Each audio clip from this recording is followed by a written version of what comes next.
Hello guys, welcome to my channel.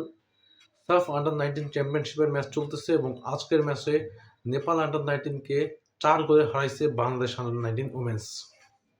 Last ম্যাচে ইন্ডিয়াকে হারানোর পর আমরা অলরেডি কোয়ালিফাই করে গেছিলাম এবং আজকে আনবিটেবল কোয়ালিফাই করছি আমরা, মানে একটিও ম্যাচ না হারে একটিও গোল কনসিভ না করে আমরা ফাইনালে যাচ্ছি।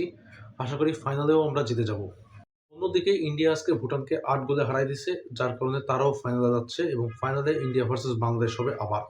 নেপাল হোস্ট কান্ট্রি হলেও পুরো টুর্নামেন্টে মাত্র একটা ম্যাচ জিতছে, তাও ভুটানের এগেনস্টে, এবং ভুটান একটিও ম্যাচ জিততে পারেনি। দেখতে মজা লাগছে কারণ দুইটি টিমই ফাইট করছে, প্রচুর পরিমাণে ফাইট হয়েছে। বাংলাদেশ 4টা গোল দিলে এরপর একটাও দিতে পারেনি, কিন্তু তারপরও নেপাল একভাবে অ্যাটাক করে গেছে এবং সুযোগগুলো বাংলাদেশ কাজে লাগাইছে, যেটা নেপাল পারেনি অ্যাকচুয়ালি। আজকের ম্যাচের আর একটা বিষয় হলো 90 মিনিট প্লাসে যখন ম্যাচ চলতেছিল, বাংলাদেশের একটি প্লেয়ারকে ফাউল করার জন্য নেপালের একটা প্লেয়ারকে রেড কার্ড দেওয়া হয়েছে। এখন ফাইনালের কথা বললে, ফাইনাল ম্যাচ হবে 7 তারিখে দুপুর 12টা 15 মিনিটে বাংলাদেশ সময়।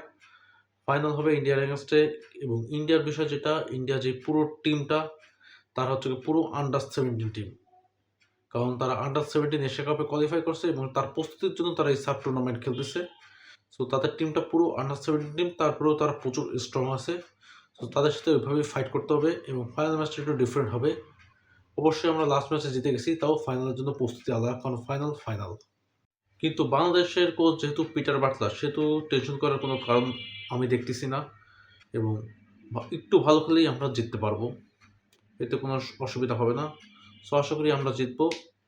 এবং আজকের ভিডিওটা এই পর্যন্তই। আশা করি ভিডিওটা ভালো লাগছে। ভিডিওটা ভালো লাগলে অবশ্যই একটি লাইক করে দেবেন এবং চ্যানেলটিকে সাবস্ক্রাইব করে দেবেন। Thank you so much for watching.